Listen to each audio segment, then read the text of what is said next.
নমস্কাৰ। ভাৰতৰ নিৰ্বাচনী আয়োগে নিৰ্বাচনী অধিসূচনা ঘোষণা কৰাৰ দিনাখন এই কথাটো উল্লেখ কৰিছিলে যে এইবাৰ 2024 লোকসভা ইলেকশ্যনত কোনো ধৰণৰ কোনো ঠিকাভিত্তিক শিক্ষক কৰ্মচাৰীক নিৰ্বাচন আয়োগে ব্যৱহাৰ কৰিব নোৱাৰিব পুলিং অফিচাৰ্ছ হিচাপে। তাৰ বাদে অন্যান্য চেলৰ যিখিনি ডিউটি থাকে সেয়া ডিউটিত ব্যৱহাৰ কৰিব পাৰিব, কিন্তু ভোট গ্ৰহণৰ দিনাখন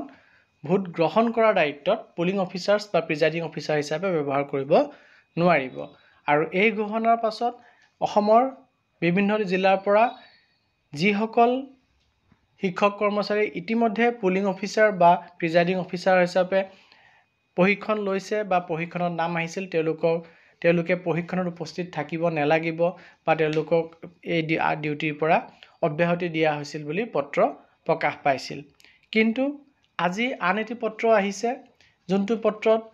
অসমৰ নিৰ্বাচনী আয়োগে ভাৰতীয় নিৰ্বাচনী আয়োগলৈ পত্ৰটি পঠাইছিলে যে অসমত যদি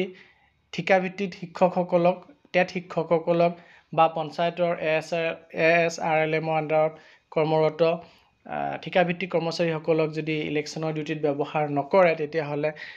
মেন পাৱাৰ শ্বৰ্টেজ পৰিব বুলি, আৰু সেই পত্ৰটিত অনুৰোধ জনাইছিলে ভাৰতীয় নিৰ্বাচনী আয়োগক যে অসমত ঠিকাভিত্তিক শিক্ষকসকলক ব্যৱহাৰ কৰাৰ অনুমতি দিব লাগে। আৰু এই ক্ষেত্ৰত ভাৰতীয় নিৰ্বাচনী আয়োগৰ ফালৰ পৰা অসমৰ নিৰ্বাচনী আয়োগলৈ ৰিপ্লাই হিচাপে তেখেতসকলৰ আবেদন মঞ্জুৰ কৰা হৈছে আৰু এক্সেপশ্যন হিচাপে অসমত ঠিকাভিত্তিক শিক্ষকক ব্যৱহাৰ কৰিব পাৰিব, কৰ্মচাৰীক ব্যৱহাৰ কৰিব পাৰিব বুলি তেওঁলোকে ৰিপ্লাই দিয়ে। আহক আমি সেই পত্ৰটি চাওঁ। আপোনালোকে স্ক্ৰীনত দেখা পাই আছে অসমৰ মুখ্য নিৰ্বাচনী আয়ুক্ত তেখেতে ভাৰতৰ senior principal secretary election commission of India NN Bhutalia তেখেতলৈ এই পত্ৰটি লিখিছিলে, য'ত ৰিকুৱেষ্ট কৰিছিলে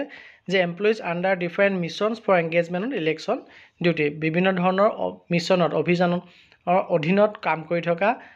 এংগেজ হৈ থকা যিসকল কৰ্মচাৰী আছে তেওঁলোকক ইলেকশ্যন ডিউটিত এলাউ কৰিবৰ কাৰণে এই পত্ৰটি পঠাইছিলে। আপোনালোকে পত্ৰটি স্ক্ৰীনত দেখা পাই আছে। আৰু মই যিখিনি কথা ক'লোঁ এই কথাখিনি উল্লেখ কৰিছে যে আমাৰ শেষত গৈ কৈছিলে যে টেট টিচাৰ, আকৌ ASLRM অৰ্থাৎ Assam state rural livelihood mission পঞ্চায়তৰ ডিপাৰ্টমেণ্টৰ আণ্ডাৰত কাম কৰা এমপ্লয়িজখিনি, তেনেধৰণৰ এমপ্লয়িজখিনিক যদি ইউজ নকৰে ইলেকশ্যনত তেতিয়াহ'লে acute shortage of manpower হ'ব, স্মুথ কণ্ডাক্ট অফ ইলেকশ্যনৰ ক্ষেত্ৰত অসুবিধাৰ সৃষ্টি হ'ব এই বুলি পত্ৰটি উল্লেখ কৰিছে। পত্ৰটি আপোনালোকে স্ক্ৰীনত দেখা পাই আছে, সেইটো মই গাব নাযাওঁ আৰু উল্লেখ কৰি পেলাই পত্ৰটি পঠাইছিলে আৰু তাৰ কাৰণে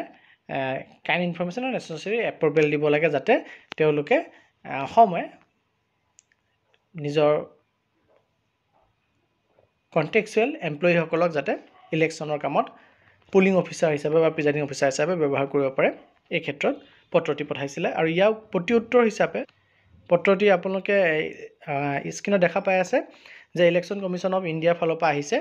আৰু পঠাইছে to chief electoral officer Assam দিছপুৰলৈ। আৰু ছাবজেক্টটো যদি আপোনালোকে দেখে তেতিয়া দেখা পাব যে স্পষ্টকৈ লিখিছে general election to the house of people 2024 request for allowing employees under different missions for engagement on election duty regarding, যে বিভিন্ন মিছনৰ আণ্ডাৰত কাম এংগেজ হৈ থকা এমপ্লয়ীসকলক ইলেকশ্যন ডিউটিত ব্যৱহাৰ কৰাৰ ক্ষেত্ৰত যোনটো অনুৰোধ কৰি পেলাই পত্ৰটো পঠাইছিল তাৰ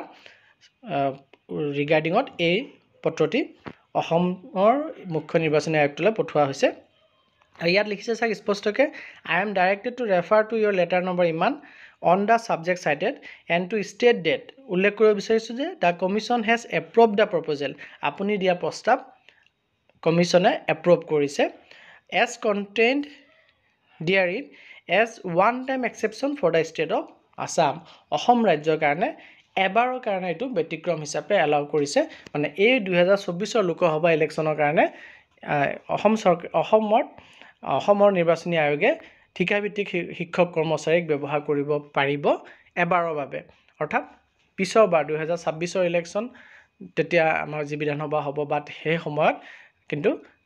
এই কথাটো বিবেচনা নকৰিবও পাৰে ইলেকশ্যন কমিশ্যন অফ ইণ্ডিয়াই। গতিকে এইবাৰৰ কাৰণে এলাউ কৰিছে, যিহেতু মূৰামূৰি সময় বেছি সময় নাই, পিছলৈ কিন্তু এই ক্ষেত্ৰত ব্যৱস্থা অসমে নিজে ল'ব লাগিব। আৰু এইবাৰৰ কাৰণে মুঠতে যদি